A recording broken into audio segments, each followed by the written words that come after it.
খবরটা দেখেছেন, রাইট? রংপুরে একজন শিক্ষককে তার পুরো পরিবার সহ হত্যা করা হয়েছে এবং নিউজে যতটুকু দেখেছি সেটা হচ্ছে যে ইয়াবা সেবনে বাধা দেওয়ার কারণে হত্যাকাণ্ডগুলি হয়েছে। একের পর এক একজনকে মেরে ফেলা হয়েছে। একটা বাচ্চা শিশু থেকে শুরু করে বাবা মা মেয়ে সবাইকে মেরে ফেলেছে, কারণ তাদেরকে ইয়াবা সেবনে বাধা দিয়েছে। আই মিন, এগুলি কেন হচ্ছে? এক, নাম্বার ওয়ান হচ্ছে যারা মেরেছে তাদেরকে, তারা মনে করেছে যে এই মানুষগুলি, এই শিক্ষক এবং তার পরিবারের জীবনের ভ্যালু খুব কম। সেটার বিভিন্ন কারণ হতে পারে, সেটা সাম্প্রদায়িক হতে পারে, কারণ এই শিক্ষক হিন্দু ধর্মাবলম্বী, রাইট? সো এরপরে আছে তারা ড্রাগ এডিক্টেড, এরপরে হচ্ছে বাংলাদেশ আইনের কোনো বালাই নেই। Actually this is the main part. বাংলাদেশে এখন কেউ আইনকে শ্রদ্ধা করে না, আইন মানে না এবং ভয় পায় না। এই ধরনের মার্ডার্স প্রতিদিনই হচ্ছে। জাস্ট ফরগেট পলিটিক্যাল মার্ডার্স, মানে পলিটিক্যাল লোকজনের মার্ডার, আওয়ামী লীগের লোকজনকে হত্যা করা, এগুলিতে তো আপনারা ইউজ টু হয়ে গেছেন, আওয়াজও করেন না। মনে আছে তো না, বছরখানেক আগে যখন বলেছিলাম যে একদিন আপনাদের ঘরে ঢুকে আপনাদের কেউ মারবে, কিন্তু আপনারা কিছু বলতে পারবেন না? ওই দিনগুলি কি এখন আসছে? খেয়াল করেছেন? প্রথম দিকে তো বাংলাদেশের অনেক মানুষ হাততালি দিয়েছিলেন, যারা মোমবাজি করছিল, আওয়ামী লীগের নেতা কর্মীদেরকে মেরে ফেলছিল, গাছে ঝুলিয়ে মারছিল, পুলিশ মেরেছিল, অনেকেই হাততালি দিয়েছিলেন। এখন সেই একই জিনিস হচ্ছে বিভিন্ন ফর্মে সাধারণ মানুষের সাথে। সেই সময়টা চলে এসেছে যেটার ভয়ে আমরা সবাই ছিলাম, যে বাংলাদেশের আইন শৃঙ্খলা পরিস্থিতি আউট অফ কন্ট্রোল হয়ে যাবে। এবং বাংলাদেশের আইন শৃঙ্খলা পরিস্থিতি আউট অফ কন্ট্রোল হয়ে যাওয়া, ইটস এ বিগ থিং। এটা এটাকে গ্রাস্প করা এত সহজ না। এটাকে বুঝতে পারা, আন্ডারস্ট্যান্ড করা এত সহজ না। যাদের হচ্ছে, যার পরিবারেই এ ধরনের কিছু হচ্ছে, তারাই বুঝতে পারছে তাদের সাথে কি হচ্ছে এবং তারা কিসের মধ্যে আছে। সত্যি কথা বলতে, নিজের গায়ের ওপর না আসা পর্যন্ত কেউ কখনো বুঝতে পারে না আসলে কি হচ্ছে। পুরো একটা পরিবারকে নিশ্চিহ্ন করে দিল, মেরে ফেলল, জাস্ট কয়েকটা মানুষ মিলে। এরা পশুর চাইতেও অধম। কিন্তু বিলিভ ইট অর নট, এই ধরনের মানুষ অনেক দ্রুত পশু হয়ে যায়, মানে আরও বেশি কনভার্সন হচ্ছে, মানুষ থেকে পশু হচ্ছে একটাই কারণে, বাংলাদেশে সরকারের বাংলাদেশের উপরে কোনো কন্ট্রোল নাই। দেশের আইন শৃঙ্খলা পরিস্থিতির উপর কন্ট্রোল নাই। এই যে মার্ডার্সগুলি হচ্ছে, এগুলির কোনো বিচার হচ্ছে না, হবে না। অনেক খুনি জেল থেকে বের হয়ে গেছে, অনেক জঙ্গি সন্ত্রাসী জেল থেকে বের হয়ে গেছে, অ্যান্ড এ ধরনের আরও অনেক কিছু।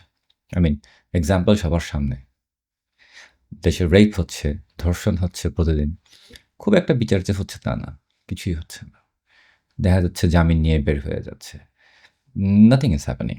দেশে সন্ত্রাসীরা অস্ত্র নিয়ে খুল্লা ঘুরে বেড়াচ্ছে। যার কাছে একটা অস্ত্র আছে, একটা ছুরি আছে, সেই এখন রাজা। দেশে ওই যে ওই স্যাভেজদের দেশ বলে না, স্যাভেজদের দেশ হয়ে গেছে এখানে। এখানে সিভিলাইজেশন বা সিভিলাইজ সোসাইটি বলতে এখন আর কিছু নেই।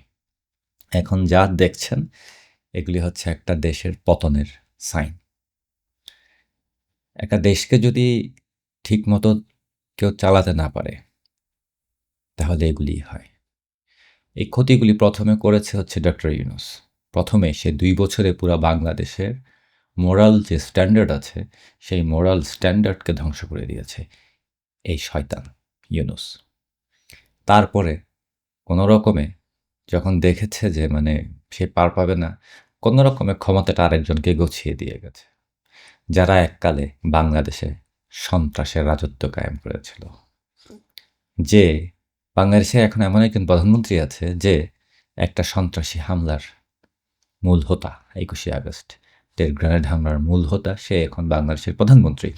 সো এই ধরনের মানুষ যখন ক্ষমতায় আছে, তখন সাধারণ মানুষ যারা ক্রিমিনাল, অনেক তো ক্রিমিনালও আছে সাধারণ মানুষের মধ্যে, তো ক্রিমিনালরা ঘুরে বেড়ায়।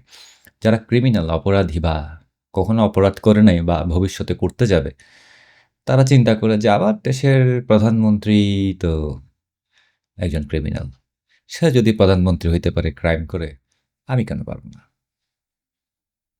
সো বাংলাদেশে আমি প্রথমে মনে করেছিলাম যে মানে এই সমস্ত মার্ডার, মববাজি রেডিক্যাল স্টাফ, রেডিক্যাল এলিমেন্টসগুলি দেখে মনে করেছেন যে বাংলাদেশে অনেক মানুষ এখন সাইকোপ্যাথ হয়ে যাচ্ছে।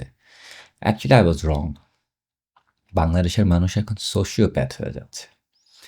দুইটার মধ্যে পার্থক্য আছে।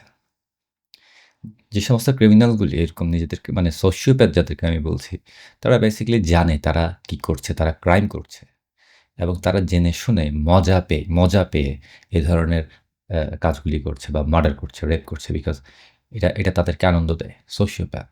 আর সাইকোপ্যাথ হচ্ছে হয়তো ডেলিউশন, হ্যালুসিনেশন এগুলির মধ্যে কোনো এক ধরনের অসুস্থতাও হতে পারে। তো অ্যাকচুয়ালি বাংলাদেশের একটা অংশ, মানুষদের একটা অংশ, ইয়াং জেনারেশনেরও একটা অংশ সাইকোপ্যাথ না সোশিওপ্যাথ হয়ে যাচ্ছে বিকজ দে এনজয় ক্রাইম।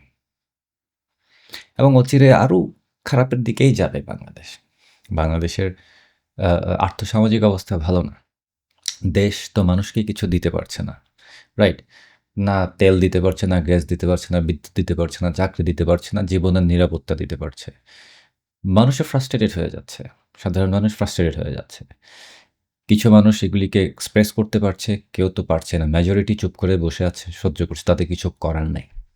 এগুলি হজম করতে হবে। সাধারণ মানুষ, গরিব মানুষ তাদের কোনো সেইই নাই। কারণ তাদের কিছু বলারও নেই, তাদের কোনো কিছু বলার কোনো মাধ্যমও নেই। কিছু মানুষের হয়তো বলার মাধ্যম আছে ফেসবুক, সোশ্যাল নেটওয়ার্কে। তারা হয়তো বলছে, বাকিরা চুপ করে বসে আছে। বাংলাদেশের মিডিয়াগুলি দেখেন। একেবারে মানে একটা চোখে পট্টি বেঁধে বসে আছে। They are not doing anything, they are not saying anything. তারা রাইট নিউজটা পর্যন্ত সামনে আনছে না। মানে একেবারেই কোনো স্পাইন নেই, মানে কোনো মেরুদণ্ড নেই, এমনই অবস্থা। বাংলাদেশের রাজত্ব কিসের চলছে? পাকিস্তানিদের। যে পাকিস্তানিদের কাছ থেকে আমরা স্বাধীনতা ছিনিয়ে এনেছিলাম, সেই পাকিস্তানিরাই আজকাল বাংলাদেশের এই পার্লামেন্টে ঘোরাঘুরি করে। তাদের পার্লামেন্টারি সিট আছে। তারা এমপি। তারা মানে হঠাৎ করে খুব সম্মানজনক ব্যক্তি হয়ে গেছে। অথচ এই সমস্ত ক্রিমিনালগুলি থাকার কথা ছিল করাদের ভিতরে অথবা উপরে। কিন্তু না, তারা এখন বাংলাদেশের সম্মানিত ব্যক্তি। সো ৭১-এর গণহত্যায় অংশ নেওয়া একটা দল, ২১শে আগস্টের গ্রেনেড হামলা করা একটা লোক বা আরেকটা দল যদি বাংলাদেশকে এখন শাসন করে, সেখানে বাংলাদেশের সাধারণ মানুষ তো আসলে আইন শৃঙ্খলাকে অত গুরুত্ব বা পাত্তা দেওয়ারও কথা বলবে না। যে গতকাল ছিনতাইকারী ছিল না, সে আগামীকাল ছিনতাইকারী হয়ে যাবে। যে গতকাল খুনি ছিল না, সে আগামীকাল খুনি হয়ে যাবে because these are becoming very easy. অনেকগুলি ফ্যাক্টর আছে। এক হচ্ছে হয়তো দেশের আর্থসামাজিক অবস্থা ভালো না। অনেকে পেটের দায়ে হয়তো খারাপ কাজ করবে। আবার আরেকটা বড় অংশ খারাপ কাজ করবে বা ক্রাইম করবে বিকজ তাদের মতে হচ্ছে যে দেশই তো চালাচ্ছে ক্রিমিনালরা, আমরা করলে সমস্যা কী? তো এইভাবে করে একটা দেশ যখন ধীরে ধীরে পতনের দিকে যায়, একটা বড় ধরনের কনফ্লিক্ট, ইন্টারনাল কনফ্লিক্ট বা সিভিল ওয়ার যাই বলেন না কেন, সিভিল আনরেস্ট যেদিকে বলেন না কেন, মোরাল আনরেস্টও বলা যায়। যে ওদিকে যখন যায় বেসিক্যালি এই সাইনগুলি দেখা যায়। মানুষ আস্তে আস্তে মানে they become prone to crime. আস্তে আস্তে ক্রিমিনাল হওয়ার চেষ্টা করে বা ক্রাইম করে খুব ইজিলি, মার্ডার করে খুব ইজিলি। মানুষের জীবনের মূল্য কমে যায়, আপনার জীবনের মূল্য কমে যায়। আপনার সাথে কারো এমনি ঝগড়া হলো, ধরেন এমনি কথা কাটাকাটি হলো, পরের দিন আপনার লাশ পাওয়া গেল। ডোন্ট টেল মি যে এগুলি আপনারা দেখছেন না। এগুলি কিন্তু হচ্ছে বাংলাদেশে। ১০ টাকা, 5 টাকা, 20 টাকার জন্য মানুষকে মেরে ফেলছে। কেন? একটাই কারণ বিকজ আসলে আইন শৃঙ্খলার কোনো বালাই নাই। দেশ চালাইতেছে এই ক্রিমিনালরা। আর সো ২-১ টা মানুষ যদি আরও বেশি ক্রিমিনাল হয়ে যায়, তাহলে ক্ষতি কী? বরং তাদেরকে হয়তো ফুলের মালা দিয়ে মানুষ মানে হয়তো সরকার বরণ করে নেবে। রতনে রতন চিনে বলে একটা কথা আছে না? একই কথা। কিন্তু আল্টিমেটলি কী হবে দেশের? দেশ আল্টিমেটলি এটা একটা ব্রোকেন কান্ট্রিতে পরিণত হবে। অনেক আগে বাংলাদেশকে তলাবিহীন ঝুড়ি বলেছিল আমেরিকা, রাইট? তাদের একটা স্বপ্ন ছিল যে বাংলাদেশ সবসময় তলাবিহীন ঝুড়ি হিসেবেই থেকে যাবে। একটা ভিখারির দেশ হিসেবেই থেকে যাবে। একটা 3rd class, 4th class, 5th class মানুষের দেশ হিসেবে থেকে যাবে। যে কারণে দেখেন না আমাদের এই যে বিভিন্ন দেশে বাংলাদেশিদের সাথে কীভাবে বিহেভ করে বিদেশিরা। মিডল ইস্টে যান, মিসকিন হিসেবে বিহেভ করে। অ্যাজ ইফ আপনার গায়ে অনেক ময়লা, নোংরা, আপনি একটা খুবই নিচু জাতের মানুষ। ইউরোপ আমেরিকায় যান, ডেফিনেটলি আপনি থার্ড ক্লাস সিটিজেন ওখানে। যদি ইউরোপ আমেরিকার পাসপোর্টও থাকে আপনার কাছে, তাও আপনি থার্ড ক্লাস সিটিজেন, রাইট? এই জিনিসটা থেকে কেউ বের হয়ে আসতে পারবে না কখনো, রাইট? কারণ ওই বাংলাদেশকে তলাবিহীন ঝুড়ি, একটা লো ক্লাস লো ক্লাস পিপলের কান্ট্রি হিসেবে আখ্যা দেওয়া হয়েছিল। এবং ধীরে ধীরে এগুলি কিন্তু চেঞ্জ হয়েছে, বিশেষ করে শেখ হাসিনা এবং আওয়ামী লীগ সরকার 17 বছরে বাংলাদেশের মান সম্মান ফিরিয়ে এনেছিল, বাংলাদেশের পাসপোর্টের ভ্যালু বাড়িয়েছিল, বিভিন্ন দেশে বাংলাদেশকে নিয়ে প্রাইড করে গর্ব করার মতো অনেক কিছু ছিল। বাংলাদেশ ওয়ার্ল্ড স্টেজে একটা নাম করে ফেলেছিল। অনেকের অনেকের তো মনে ভয় ধরিয়ে দিয়েছিল যে বাংলাদেশ নাকি খুব দ্রুত উন্নত হয়ে যাবে কিনা। এটা তো মানে ইন্টারন্যাশনাল কমিউনিটিগুলি অনেকেরই পছন্দ হয় না আরেকটা দেশ যদি উপরে উঠে। কিন্তু আনফর্চুনেটলি ওই 2024-এর আগস্ট, জুলাই আগস্টের পরে পা টেনে বাংলাদেশকে মাটিতে নামাইল ইউনুস। ইউনুসের মতো একটা মানে ইভিল, একটা ক্রিমিনাল, একটা জারজ বাংলাদেশকে প্রথমে 2 বছর ধরে ধর্ষণ করেছে, নষ্ট করেছে, ডিস্ট্রয় করেছে। তারপর আসছে এখন যারা আছেন ক্ষমতায় তারা। মনে করেছিলাম যে at least they are a political party, so তাদের গুডউইলটা হয়তো হয়তো অনেক বছর ক্ষমতার বাইরে থাকার কারণে একটা শিক্ষা হয়েছে, এবার তাদের সেই বোধোদয় হবে। বাট আনফর্চুনেটলি তাদের অ্যাটিটিউড দেখে মনে হচ্ছে না যে they are going on the right way. Maybe it's too early to say, but এক ওই এক হাঁড়ি ভাতের মধ্যে দুই একটা ভাত চাপ টিপলেই বোঝা যায় যে ভাতের পুরা হাঁড়ির ভাত কি অবস্থা, চাল রয়ে গেছে নাকি ভাত সিদ্ধ হয়েছে। ইসি সো আনফর্চুনেটলি এখন বলতে হবে আর কি যে বাংলাদেশে যারা আছেন, বাংলাদেশে যারা বসবাস করছেন, I feel bad for you.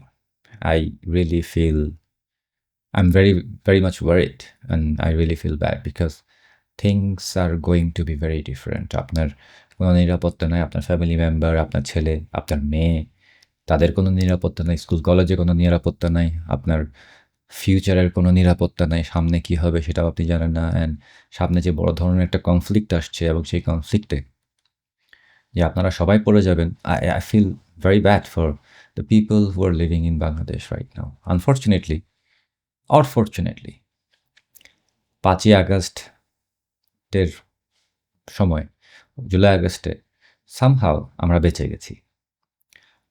আমাদের তো মরে যাওয়ার কথা ছিল, আমরা বেঁচে গেছি। যেভাবেই হোক কোনো না কোনো কারণে বা বিভিন্ন দেশের ইন্টারেস্টের কারণে আমরা হয়তো বেঁচে গেছি।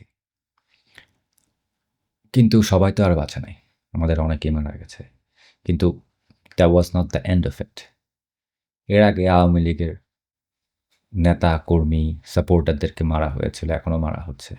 কিন্তু এটা আস্তে আস্তে ইনফ্লিকশনের দিকে যাচ্ছে টুয়ার্ডস সাধারণ মানুষ, একেবারে অর্ডিনারি পিপল অফ বাংলাদেশ। তারাও এখন এইসবের শিকার হচ্ছেন এবং ভবিষ্যতে আরও বেশি হবেন। সো আই ফিল ব্যাড যে বাংলাদেশের মানুষের এখন কোনো নিরাপত্তা নেই, বাংলাদেশের মানুষের এখন কোনো ভবিষ্যৎ নাই, না দেশে না দেশের বাইরে। আরও দুঃখের ব্যাপার হলো যে বাংলাদেশের মানুষ এখন দেশ ছেড়ে কোথাও যেতেও পারছে না অন্য দেশে। কারণ ইউনুস বাংলাদেশকে একটা ভুয়া নিরাপদ দেশ বানিয়ে গেছে, স্টাবলিশ করে গেছে। বাংলাদেশের মানুষ এখন অন্যান্য দেশে গিয়ে জায়লামও পাবে না, বিশেষ করে ইউরোপে নাকি শুনেছি যে বিকজ বাংলাদেশকে অ্যানলিস্ট করা হয়েছে নিরাপদ দেশ হিসাবে। ঠিক আছে, ইউনুস বাংলাদেশকে নিরাপদ করে গেছে। So end of the day তারা নিরাপদ বলছে বাংলাদেশকে ঠিকই, কিন্তু বাংলাদেশের মানুষকে কিন্তু ভিসা দিচ্ছে না। সো এখন দেশের বাইরেও যেতে পারছেন না, পাশের দেশেও যেতে পারছেন না, মানে ইন্ডিয়ার চারিদিকে, ইন্ডিয়া তো বাংলাদেশের চারিদিকে, ইন্ডিয়াতেও যেতে পারছেন না। জীবন, লাইফ, নিজের জীবনকে যে বাঁচাবেন, পরিবারকে যে বাঁচাবেন, সেই ধরনের কোনো ওয়েই খুঁজে পাচ্ছেন না। এখনই এই অবস্থা, সামনে যখন আরও খারাপ সময় আসবে তখন কি করবেন একবারও ভেবে দেখেছেন? ঠান্ডা মাথায় চিন্তা করে দেখেছেন যে আজকে বাংলাদেশ, এই মুহূর্তের বাংলাদেশ আর বছরখানেক আগের বাংলাদেশ, শেখ হাসিনার আমলের বাংলাদেশ, আসলে পার্থক্যটা কোথায়? রাস্তাঘাটে তো হাঁটতে পারতেন নিরাপদে, পরিবারের নিরাপত্তা তো ছিল। নিরাপত্তা কাদের ছিল না? জঙ্গিদের ছিল না সে সময়ে। সন্ত্রাসীদের ছিল না। দেশবিরোধী, স্বাধীনতা বিরোধীদের নিরাপত্তা ছিল না সে সময়। It's true. But that's how it's supposed to be. সাধারণ মানুষের নিরাপত্তা কিন্তু ছিল। সাধারণ মানুষের হাতে টাকা ছিল। সাধারণ মানুষের ঘরে খাবার ছিল, চাল ছিল, ডাল ছিল। সবই ছিল। এখন জিনিসপত্রের দাম কেমন বেড়েছে? এখন তেলের দাম, বিদ্যুতের দাম কেমন বেড়েছে? ওয়েট। বিদ্যুৎ কি আদৌ পাচ্ছেন? গ্যাস কি আদৌ পাচ্ছেন? নাকি শুধু দাম মানে ওই ভুতুড়ে বিল পে করে যাচ্ছেন? I mean, think about all this. ঠান্ডা মাথায় চিন্তা করে দেখেন যে বছরখানেক আগেও ইভেন কোভিডের সময়ও কত আরামে ছিলেন। আর এখন কিভাবে আছেন? কারণ রংপুরে সেই শিক্ষক এবং তার পরিবারের সাথে যা হয়েছে, এটা বেসিক্যালি যে কারোর সাথেই হতে পারে। That includes you too.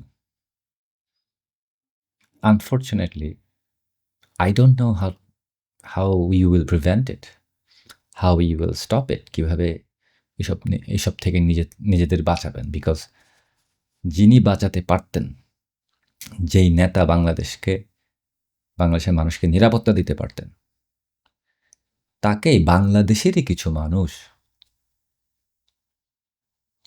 চক্রান্ত করে বিভিন্ন ধরনের প্রোপাগান্ডা দিয়ে, নানা ধরনের নাটক করে, বিদেশিদের সাথে হাত মিলিয়ে মীর জাফর হয়ে ক্ষমতা থেকে নামিয়েছেন।